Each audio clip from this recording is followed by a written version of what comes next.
হালি শহরে তৃণমূল কর্মীর মৃত্যুর ঘটনায় কড়া মুখ্যমন্ত্রী, পুলিশের গাফিলতি প্রমাণিত বললেন শুভেন্দু অধিকারী। পুলিশের গাফিলতি প্রমাণিত, কারণ তাদের কাস্টডিতে মারা গেছে বা হেফাজতে মারা গেছে, এটা তো দিনের আলোর মতো সত্যি।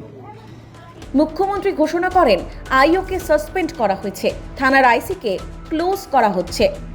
মুখ্যমন্ত্রীর ত্রাণ তহবিল থেকে মৃতের পরিবারকে 10 লক্ষ টাকা অর্থ সাহায্য এবং মৃত তৃণমূল কর্মীর স্ত্রীকে অ্যাটেন্ডেন্ট হিসেবে চাকরি দেওয়ার ঘোষণা করেন মুখ্যমন্ত্রী। আমরা প্রাথমিকভাবে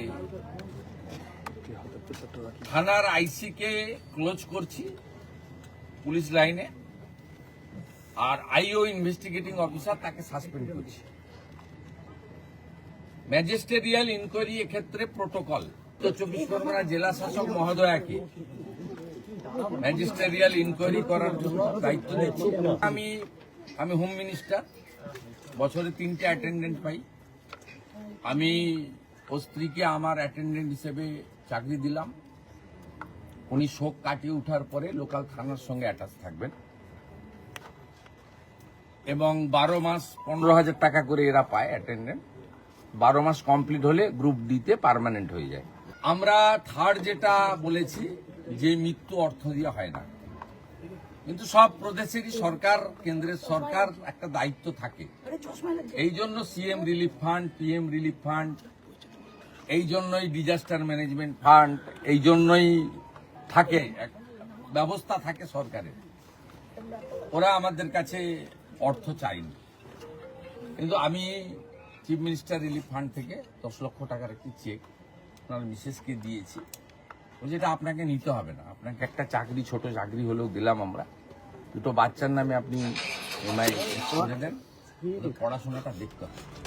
রবিবারই হালি শহরে মৃত তৃণমূল কর্মীর পরিবারের সদস্যদের সঙ্গে দেখা করেন মমতা বন্দ্যোপাধ্যায়। বিক্ষোভের মুখে পড়তে হয় তাকে। তবে সোমবার মমতাকে তীব্র আক্রমণ করে শুভেন্দু বলেন, এত চুরি করেছে তাই এই জনরোষ। মুখ্যমন্ত্রীর দাবি, সেদিন কোনো বিজেপি কর্মী সেখানে ছিলেন না।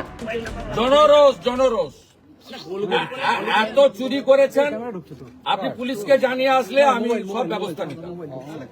Responsibility goes to police. আপনি পুলিশকে জানিয়ে আসেননি। Inform police properly because you are holding Z class category still. আপনি জানিয়ে আসেননি, তার রেসপন্সিবিলিটি ডিজিপি বা পুলিশ মন্ত্রী নেবে না। 315 জন বিজেপি কর্মীকে খুন করেছেন। এর সাথে অভয়ার মতো ইনসিডেন্ট অসংখ্য। আপনার অপোজিট থটের লোকের বাড়িতে গিয়ে সহানুভূতি দেখিয়েছেন, এ উদাহরণ নেই। কিন্তু আপনার দলের কর্মী এবং আপনার দলের কর্মী স্ত্রী, যিনি তৃণমূল কংগ্রেসের এখানকার কাউন্সিলর, তার বাড়িতে রাজ্যের মুখ্যমন্ত্রী হাই লেভেল টিম নিয়ে এসে পরিবার যা যা চেয়েছে প্রাথমিকভাবে সেটা পূরণ করার মধ্য দিয়ে একটা মুখ্যমন্ত্রী শুধু দলের নয়, রাজ্যের, এটা আপনাকে আমি বুঝিয়ে দিয়ে গেলাম, শিখিয়ে দিয়ে গেলাম। যেটা আপনি করতে পারেননি, সেটা শুভেন্দু অধিকারী করার চেষ্টা করলেন। মৃত তৃণমূল কর্মীর পরিবারের সঙ্গে দেখা করার পরে বেরিয়ে মুখ্যমন্ত্রী বলেন, পরিবারের প্রতি আমার কৃতজ্ঞতা যে তারা বিষয়টি নিয়ে রাজনীতি করতে দেননি, প্রশাসনের উপর ভরসা রেখেছেন, এটা বড় পাওনা।